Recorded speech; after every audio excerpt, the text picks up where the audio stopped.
I'm your host, Dr. Crystal Nix. I'm a chiropractor and certified acupuncturist.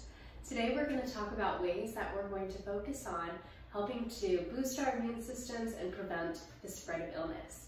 So we're going to first break it down into ways that we're going to practice how to avoid specific things that can make our immune systems suppressed, and then things that we're going to include more of. All right, so we're going to go ahead and dive on in. So first, we're going to talk about sugar. So sugar is really important to have less of because that really suppresses our immune system. It spikes our white blood cells and makes us more susceptible to infection. So, of course, we know soda has sugar, and sugar cookies have sugar, and a variety of candies and these sorts of things do. But one thing that most people don't think of that also has sugar is juice. So, yes, it does have fructose, so that's great, but in the form of just regular juice that you get off the shelf, it doesn't have the fiber.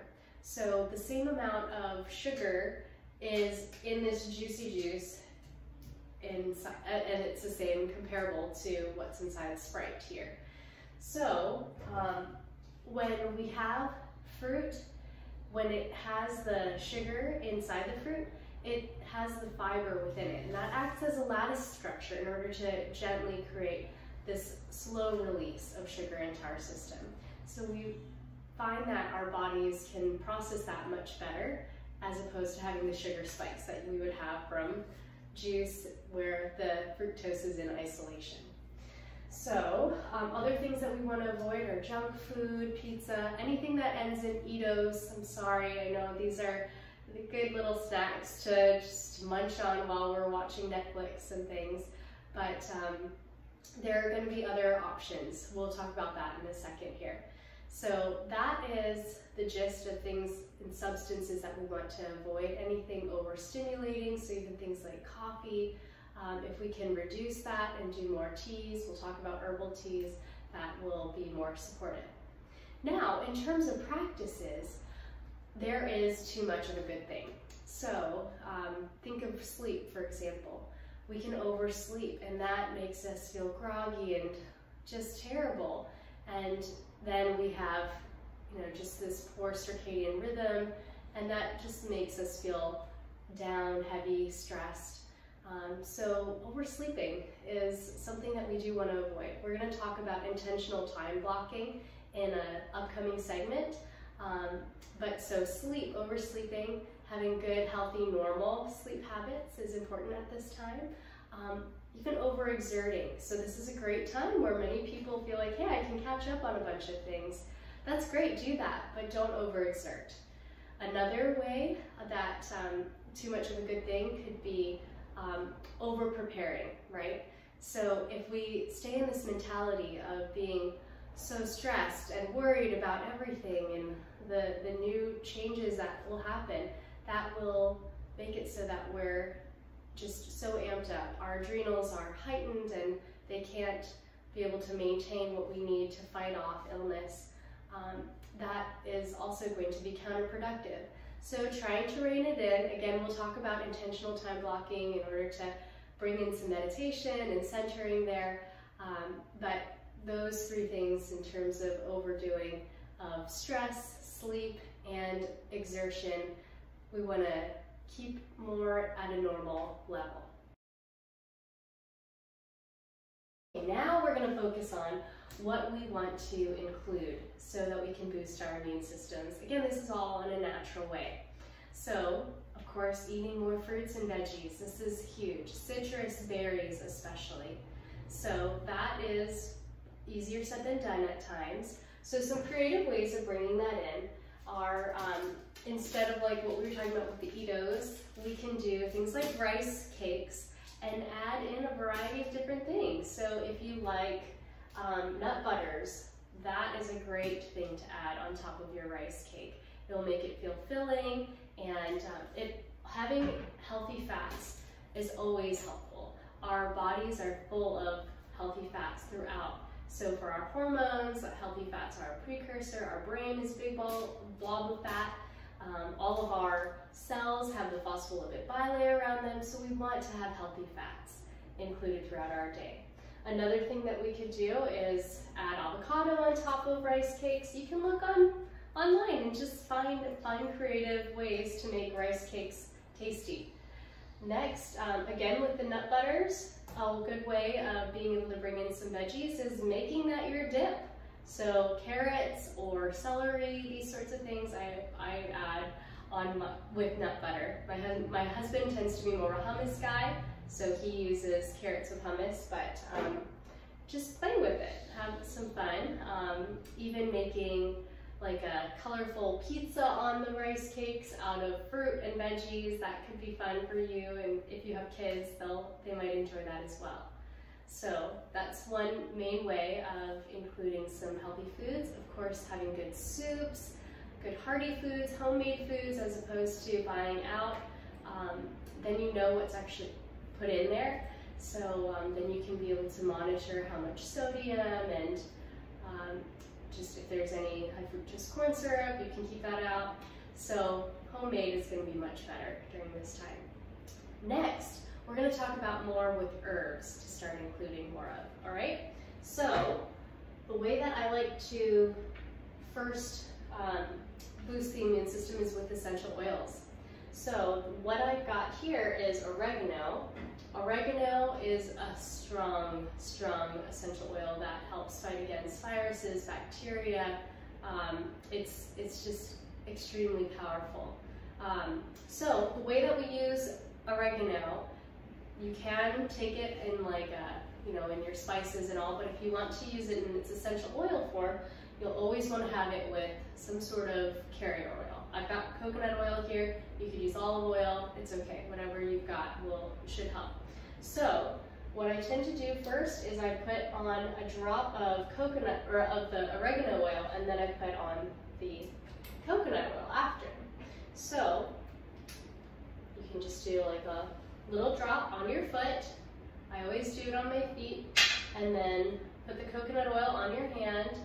Don't put it over any sheets that you don't want getting stained, because it will stain. I always get stains on things, but you can learn ahead of time on what not to do there. So now I've loaded myself up with some oregano. You can do that on both feet. So that is a great practice to start and end your day with adding oregano on your feet. That will just help kind of give you this shield in order to help start your immune system off and end the day with a nice boost. Then you can also use wild orange. Wild orange is one that you don't necessarily have to have a coconut oil or a carrot oil to add, but same thing, you could do the same sort of thing. If you don't want the oregano because it's just too strong, then same thing, you can just add that on your foot. Again, you don't need the oil to go along with it. This is nice because, again, it's a little bit more mild, so you can put it on your hands, breathe it in. That makes it nice and kind of a protective layer up above on the top of the body. You can put it around on the neck. You don't want to do it after the oregano. Thankfully, I have the coconut oil on my hands. And another way that you could use essential oils is diffused in the air. So a great one is going to be our oil, our orange oil here. So you'll have a diffuser. I already put in water here, and what you'll want to do is fill up the oil, or fill up your diffuser where the water gets to the top of the line, and then you'll add about 5 drops of the oil that you choose. Again, orange is a really good one to help increase the immune system as well as boost the morale and the mood. It's a really great one where it helps both calm and energize our minds and spirits. So go ahead and do 5 drops.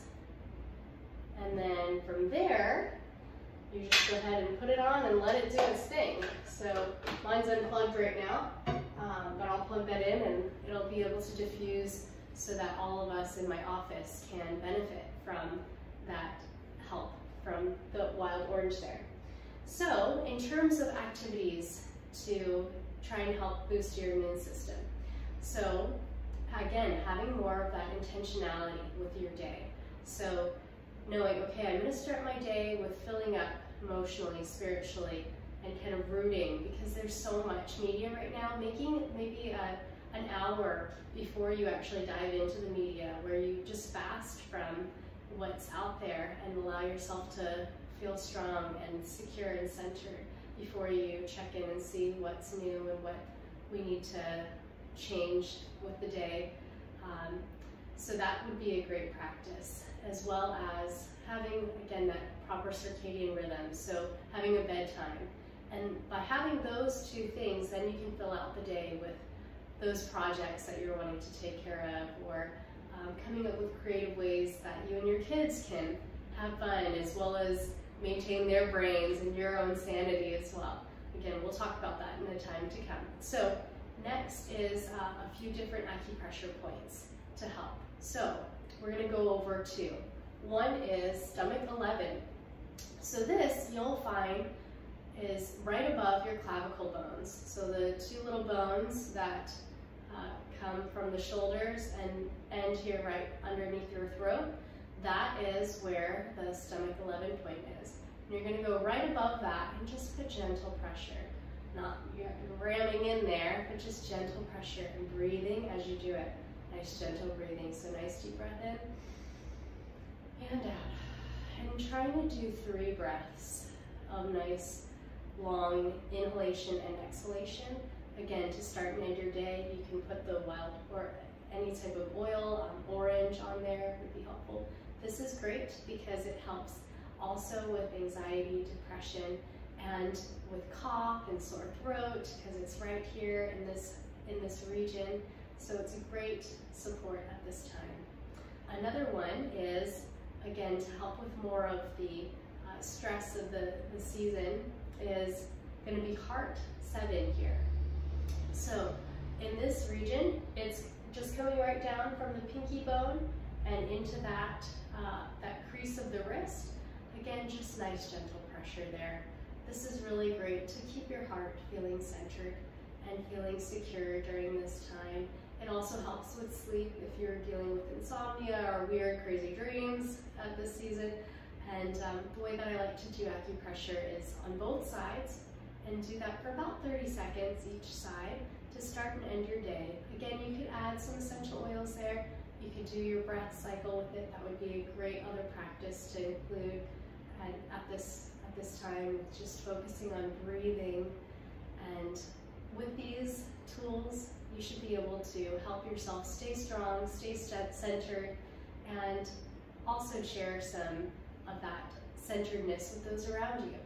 So if you have anything that you've also found that has been helpful for you, we'd love to hear that. This is a community, and we love to be able to hear from you so that we can be able to also benefit, because each of us are our own health partners. That's our philosophy and our practice, and that's what we bring in this channel, is the respect that each of you is your own health partner, and we honor that and receive some of that wisdom. So please feel free to post. We'd love to hear.